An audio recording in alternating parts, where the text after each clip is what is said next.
Okay, today we're going to do some heat equations. This first one, we have a volume of 100 centimeters cubed, so that is 3 sig figs, not 1, so be careful. When you see that decimal, it makes those trailing zeros important. We have a C of water, the specific heat of water, so that means I need to know to add in 4.184 joules per gram degrees C, because that is the C of water. And I have my Q of 5.01 kilojoules. So that was all given to me into the problem. So that's my G step there.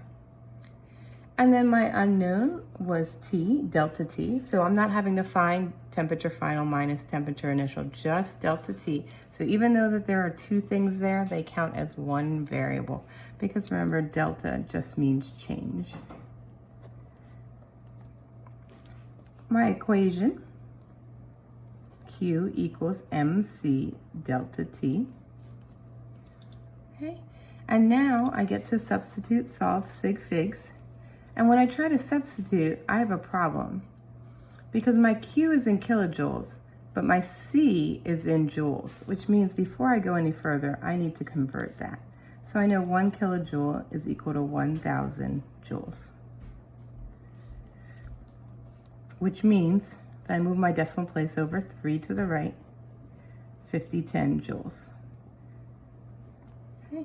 So now I have a Q that works in this. So now I can substitute in my Q as 5010 joules equals M.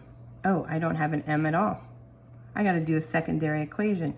I see I have a V and I know it's water. So that secondary equation I can do is density equals mass over volume. I know the density of water is 1.0 grams per centimeters cubed. I don't know the mass. I know my volume is 100 centimeters cubed. So now I need to get mass by itself, so I'm going to multiply by 100 centimeters cubed. And what I do to one side, I do to the other. Bella does not appreciate this problem, apparently. These cancel on the right.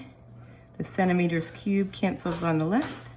100 times 1 is 100 grams equals my mass.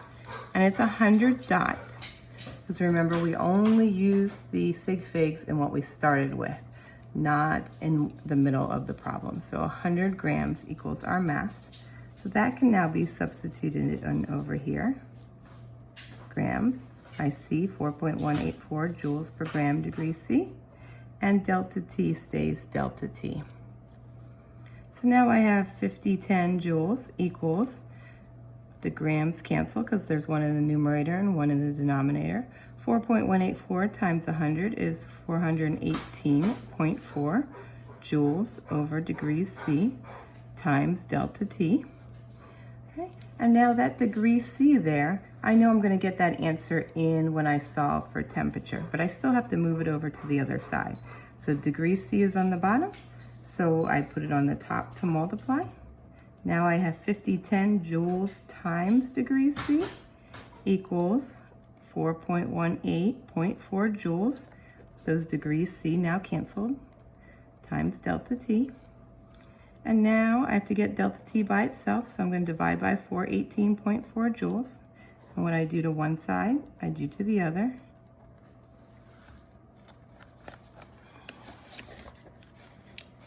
So sorry, that was off the page. I'm just rewriting it.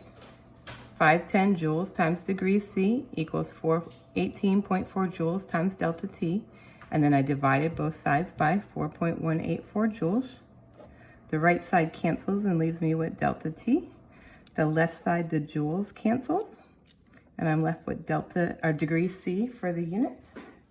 And then I use my little calculator. 5010 divided by 418.4.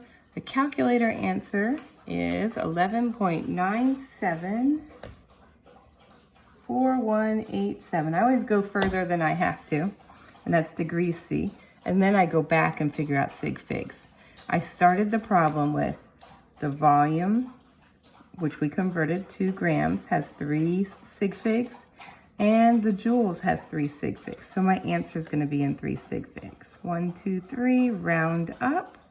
12.0 degrees C is equal to our delta T, which is equal to our temperature change. So sometimes they just want to know how much the temperature changed. So we added 12 degrees. Box for answer.